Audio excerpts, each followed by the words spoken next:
Praise the Lord. தேவனுடைய பரிசுத்த நாமத்திற்கு ஸ்தோத்திரம் உண்டாவதாக.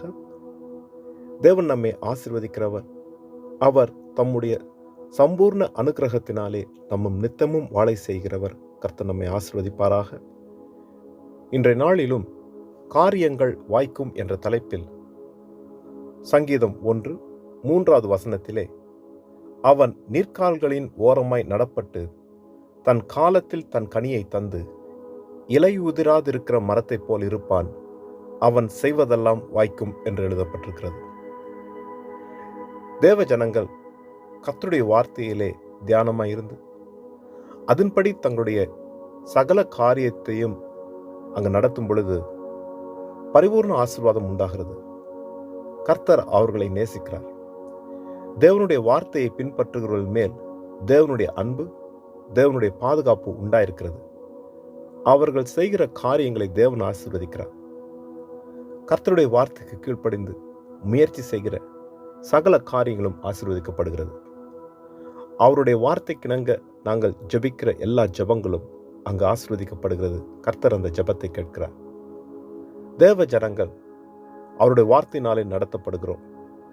நமக்கு இந்த உலகத்திலே வாழும்படிக்கு கொடுக்கப்பட்டிருக்கிற வழிமுறைகள் எல்லாம் ஆண்டவருடைய வார்த்தையிலே உண்டாயிருக்கிறது. அதன்படி செய்கிற ஒவ்வொருவருக்கும் பாக்கியம். காரியங்கள் வாய்க்க பண்ணுகிறார் தேவன். நாம் தேவனிடத்திலே அன்பாய் இருக்கிறோம் என்பதை அவர் நாம் எவ்வளவாக அவருடைய வார்த்தையின்படி நடக்கிறோம் என்பதை பார்த்து அறிந்து கொள்கிறார். அவருடைய வார்த்தையை பின்பற்றுவதே நாம் தேவனிடத்திலே வைத்திருக்கிற அன்பின் அடையாளம்.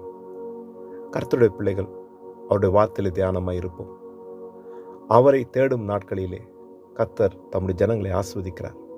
கர்த்தரை தேடுகிற யாவருக்கும் நன்மை உண்டு. அங்கு உசியா ராஜாவை குறித்து நாங்கள் பார்க்கிறோமே.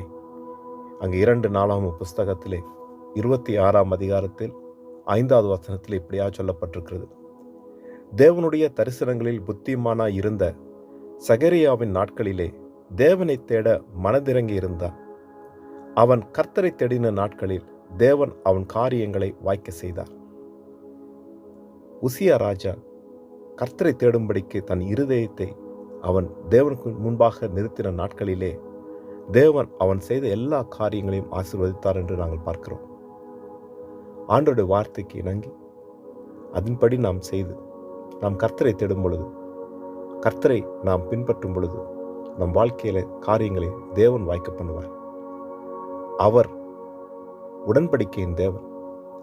என் வார்த்தைகளை கைக்கொள்ளும் பொழுது நான் உன்னை ஆசீர்வதிப்பேன் என்று தேவன் சொல்லியிருக்கிறாரே. ஆண்டவருடைய சமூகத்தில் நம்மை தாழ்த்துவோம். அவருடைய வசனங்களுக்கு செவி கொடுப்போம். அதை பின்பற்றுவோம். காரியங்களை தேவன் நிச்சயமாய் வாய்க்க பண்ணுவார். நாம் ஜெபம் செய்வோம். இரக்கமுள்ள நல்ல தகப்பனே, இந்த நல்ல நாளுக்காய் உமக்கு நன்றி செலுத்துகிறேன். தகப்பனே, நாங்கள் வாழும்படிக்கு நீர் கொடுத்த உம்முடைய நல்ல வார்த்தைகளுக்காக உமக்கு நன்றி. ஆண்டவரே, அந்த ஆரோக்கிய வசனங்களினாலே எங்களை நித்தமும் காத்து அதிலே நாங்கள் ஆண்டவர் பலப்படவும், ஆண்டவரே எங்களுடைய காரியங்கள் எல்லாவற்றையும் ஆண்டவரை தகப்பனே நாங்கள் ஆண்டவரை சித்தி பெறவும் நீர் உதவி செய்கிறார்.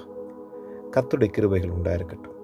ஆண்டவரே, எல்லா முயற்சிகள் எந்தெந்த காரியங்களிலே பிரயாசப்படுகிறோமோ அவைகளிலே நன்மைகள் உண்டாகும்படிக்கு, அவைகளிலே 100 மடங்கு பலன் நாங்கள் பெற்றுக்கொள்ளும்படிக்கு நீர் தாமே எங்களுக்கு அனுகிரகத்தையும் ஆசீர்வாதத்தையும் தந்தருளும்படி எல்லாம் இயேசு கிறிஸ்து நாமத்திலே ஜெபிக்கிறேன் நல்ல தகப்பனே.